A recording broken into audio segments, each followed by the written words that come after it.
욥은 행위적으로 볼 때는 아무 흠이 없었기 때문에 순전한 자라 칭찬받았고 욥 스스로도 의인임을 자처했지요. 하지만 혹독한 연단이 길어지니 그가 가진 의의 정체가 드러나기 시작했습니다. 욥은 친구들을 무시하고 저주했을 뿐 아니라 심지어 하나님은 불의하고 자신은 의롭다고까지 말합니다. 욥은 진정한 의인이 아니요 육적인 의, 자기적인 의로 채워진 사람이었기 때문입니다. 이것이 바로 하나님께서 욥을 연단하실 수밖에 없는 이유이고요.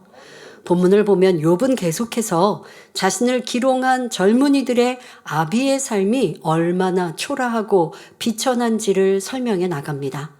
욥기 30장 5절부터 7절에 무리는 도적을 외침같이 그들에게 소리 지르므로 그들은 사람 가운데서 쫓겨나서 침침한 골짜기와 흙구더기와 바위 구멍에서 살며 떨기나무 가운데서 나귀처럼 부르짖으며 가시나무 아래 모여 있느니라 말합니다.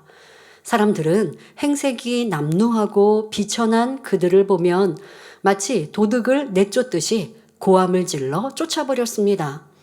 그들은 생활의 터전이 없었기에 이리저리 쫓겨나 토굴이나 바위 속 혹은 나무 밑에 모여서 들짐승처럼 생활해야 했지요. 욥은 이러한 사람들에 대해 욥기 30장 8절에 그들은 본래 미련한 자의 자식이요 비천한 자의 자식으로서 고토에서 쫓겨난 자니라 라고 말합니다. 무식한 천민의 자손이므로 고향에서도 쫓겨난 것이라고 업신여기는 말이지요. 사실 누가 이런 삶을 살고 싶어서 살겠습니까? 하나님 말씀에 내 이웃을 내 몸같이 사랑하라고 하셨으니 우리는 소외된 사람들을 볼 때 불쌍히 여길 수 있어야 합니다. 그러므로 우리는 영적으로든 육적으로든 빈궁한 사람을 불쌍히 여길 수 있어야 합니다. 돈과 명예, 권세가 있는 사람이라도 하나님을 믿지 않아 지옥을 향해 가고 있다면 그는 영적으로 빈궁한 사람이니 긍휼히 여길 수 있어야 하지요. 심히 악을 바라는 사람일지라도 그 악한 것을 슬퍼해 줄 수 있어야 하고 낙오자가 되어 술에 취하여 거리를 배회하는 사람일지라도 긍휼히 여기는 마음이 되어야 합니다. 남을 돕거나 구제할 때 하나님의 뜻을 쫓아 해야 합니다. 자, 만일 죄를 지어 하나님께 징계받는 사람을 돕고 구제한다면 여러분들에게 복이 임할까요? 이는 상대가 계속 하나님께 불순종하도록 돕는 격이니 오히려 여러분에게 고난이 임하게 되는 것입니다. 또 건강한 사람이 게을러서 일어나지 않고 빈둥거리며 가난하게 사는데 그를 도와준다면 더욱 게으르고 무능력하게 만들 뿐입니다. 가난하더라도 열심히 살고자 노력하는 사람, 자신의 힘으로 극복할 수 없는 어려운 처지에 놓인 사람에게 도움을 주어야 하는 것입니다. 이렇게 하나님의 뜻에 맞게 구제할 때 하나님께서 기뻐하심으로 여러분의 삶의 각 분야를 축복해 주십니다. 성도 여러분, 여기서 또 한 가지 돌아볼 분야가 있습니다. 욥은 비천한 사람들을 우습게 여기기 때문에 그들의 말 또한 완전히 무시하고 있다는 것입니다. 대개 사람들은 부족해 보이는 상대가 자신을 충고하면 못마땅하게 여깁니다. 상대가 온전치 못해도 그 말이 옳으면 받을 수 있어야 하는데 색안경을 끼고 바라보니 상대의 옳은 말조차 무시해버리는 것입니다. 그러나 사람마다 장단점이 있으니 부정적인 면만 바라보지 말고 상대의 좋은 점은 인정할 수 있어야 합니다. 빌립보서 2장 3절에 아무 일에든지 다툼이나 허영으로 하지 말고 오직 겸손한 마음으로 각각 자기보다 남을 낮게 여기고 라고 말씀했습니다. 이처럼 진리는 낮아져라, 섬기라 말씀하는데 상대를 무시한다면 이는 바로 비천한 사람을 업신여기는 욥의 마음과 다름없음을 알아야 합니다. 욥은 자신이 볼 때 양떼 지키는 개만도 못한 이들의 자녀들에게 조롱거리가 되고 있으니 너무나 고통스러운 심정으로 다음과 같이 말합니다. 욥기 30장 9절 10절에 이제는 내가 그들의 노래가 되며 그들의 조롱거리가 되었고 그들은 나를 미워하여 멀리하고 내 얼굴에 침뱉기를 주저하지 아니하나니 합니다. 그들의 노래가 되었다는 것은 쉽게 말하면 아이들이 누군가를 놀릴 때 얼레리 꼴레리 아무개는 이렇게 하는 노랫가락을 붙이는 것처럼 웃음거리가 되었다는 것입니다. 게다가 그들이 욥을 미워하고 멀리하며 얼굴에 침까지 뱉으니 욥은 너무나 참담한 심정으로 한숨 짓고 있습니다. 그러나 욥이 온전한 진리의 사람이었다면 모든 괴로움을 사랑으로 감당할 수 있었을 것입니다. 성경을 보면 모세, 엘리야, 다니엘과 그의 세 친구, 스데반 집사, 사도 바울 등 믿음의 선진들은 어떤 시험과 어려움을 만나도 하나님을 사랑하는 마음이 변치 않았습니다. 그리고 자신을 핍박하는 사람들을 용서하고 그들을 위해 기도했으며 모든 고난을 믿음으로 승리하여 하나님께 영광을 돌렸지요. 우리 주님도 오직 사랑으로 모든 핍박과 조롱을 이기셨고 마침내는 십자가를 지심으로 구원의 섭리를 완성하셨습니다. 우리도 주님을 본받아 오직 천국 소망 가운데 악은 모양이라도 버리고 연단 중에도 믿음으로 인내해야 합니다. 이어지는 본문을 보면 욥기 30장 11절에 이는 하나님이 내 주를 늘어지게 하시고 나를 곤곡해 하심에 무리가 내 앞에서 굴레를 벗었음이니라 말합니다. 욥은 하나님이 자기의 주를 늘어지게 하셨다고 했는데 여기서 줄은 축복된 모든 근원의 줄기를 말합니다. 흔히 세상 사람들이 하는 말 중에 누구와 연줄이 닿았다, 연줄을 댄다, 누구는 연줄로 회사에 들어왔다 라는 말이 있습니다. 그래서 어떤 권세자나 재력과 연결되어 도움을 받고 있으면 그것을 연줄이 있다 또는 든든한 백이 있다 라고 표현합니다.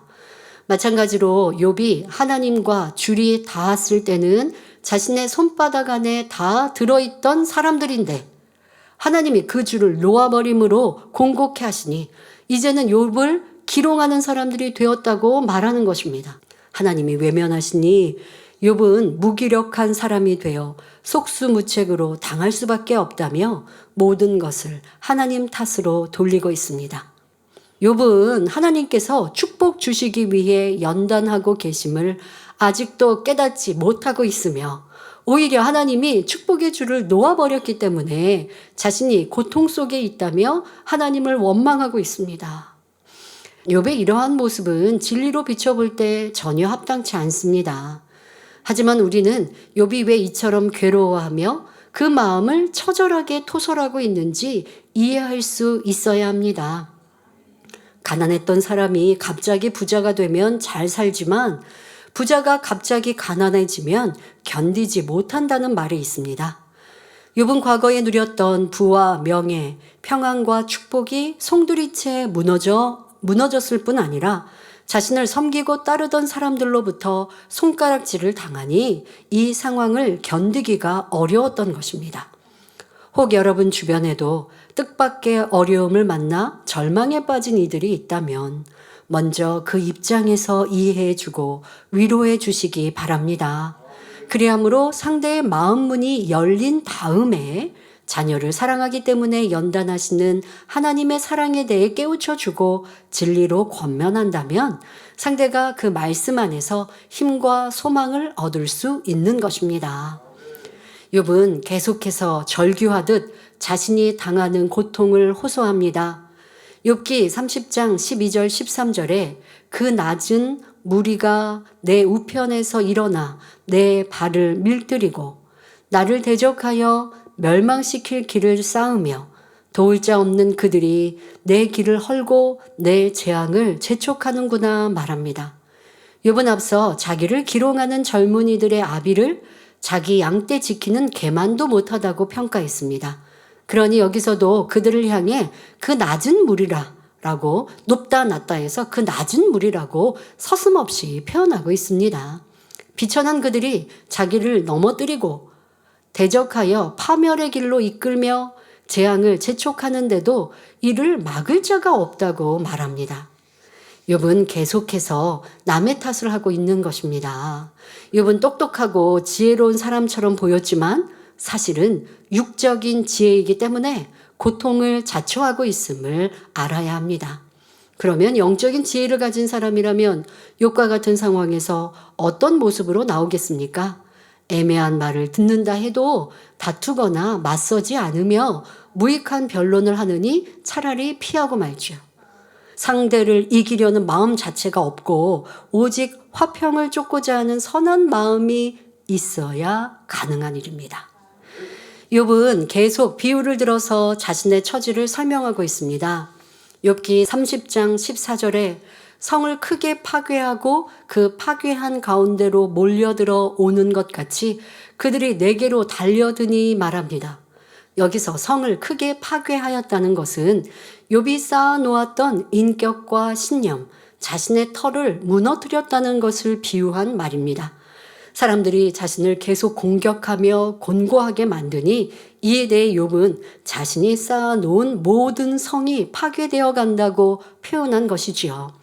상대로 인해 자존심도 교만도 무너져 가니 욥에게는 너무나 큰 아픔과 고통이 되었던 것입니다. 욥은 하나님이 주를 놓아버렸기에 이렇게 되었다고 원망하고 있지만 사실은 욥이 지지 않고 변론함으로 상대의 감정을 점점 도두었기에 이런 결과가 나온 것이지요. 많이 배운 사람이든 적게 배운 사람이든 물질적으로 풍족하든 부족하든 저마다 고민이 있으며 실패도 겪기 마련입니다. 그런데 어떤 사람은 역경을 만날 때마다 이를 이겨내고 성장할 뿐 아니라 더욱 강해지면서 꿈을 향해 자기 삶을 가치 있게 만들어 나갑니다. 반면에 역경이 오는 순간 절망에 빠져 내가 왜 태어나서 이 고생인가? 이렇게 살면 뭐하나 하며 한숨만 쉬는 사람도 있습니다. 욥도 후자의 경우처럼 모든 꿈이 무너진 상황에서 자포자기하며 끝없이 한탄하고 있는 것입니다. 그러나 예수 그리스도를 믿는 사람들은 설령 기쁜 날보다 슬픈 날이 많다 해도 오히려 그 상황을 감사할 수 있어야 합니다. 또한 전지전능하신 하나님을 믿고 의지하는 사람에게 있어서 연단이란 소망을 이루는 과정이요. 그 뒤에는 축복과 영광이 기다리고 있음을 믿어야 합니다. 하나님을 믿고 바라는 사람에게는 주어지는 모든 환경이 능력을 받고 꿈을 이루는 과정이기에 기뻐하고 감사할 수 있는 것입니다. 이어지는 본문을 보면 욥기 30장 15절에 놀람이 내게 임하는구나. 그들이 내 영광을 바람같이 보니 내 복록이 구름같이 지나갔구나 말합니다. 욥은 워낙 문장력이 뛰어났기에 마치 시인들이 시를 쓰듯이 짧은 말 안에 깊은 내용들을 함축하여 말하는 것을 볼 수 있습니다. 그럼 이 말에 담긴 뜻은 무엇일까요? 지금 욥의 마음은 기쁘고 행복한 것이 아니라 몹시 괴롭고 슬픈 상태입니다. 그러니 마치 바람에 구름이 밀려가듯 욥의 영광과 복록이 순간에 사라지고 말았음을 비유들어 말하고 있는 것입니다. 욥이 과거를 돌아보니 자신이 영광을 받았던 시절은 아주 짧은 순간에 불과하다는 것을 표현하는 말이지요. 그러나 주를 믿는 성도들은 짧은 인생을 한탄할 이유가 없습니다. 잠깐의 인생을 마친다 해도 다시 영원한 삶이 시작되기 때문입니다.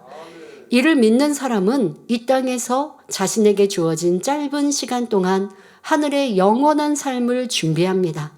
그러므로 이 소망 가운데 모든 연단을 값지게 받아서 하나님께서 진정 원하시는 참 자녀가 되어 천국의 가장 아름답고 영광스러운 처소인 새 예루살렘에 이르시길 바랍니다. 욥은 지난날 자신이 도와주었던 사람들이 손가락질을 하며 비웃으니 괴로움을 견디지 못하며 그들의 비천함을 낱낱이 밝혔습니다.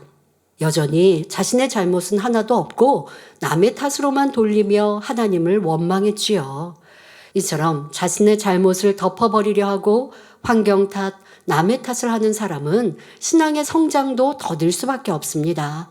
문제를 내 탓으로 돌리고 겸손히 하나님께 기도할 때 성령의 도우심 가운데 나의 부족함을 발견하여 영적인 발전을 이룰 수 있는 것입니다.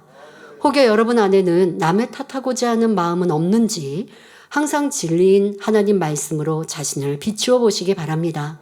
그리하여 여러분에게 허락된 모든 환경마다 변화와 발전의 기회로 삼아 더 신속히 영적인 성장을 이루시기를 주님의 이름으로 축원합니다.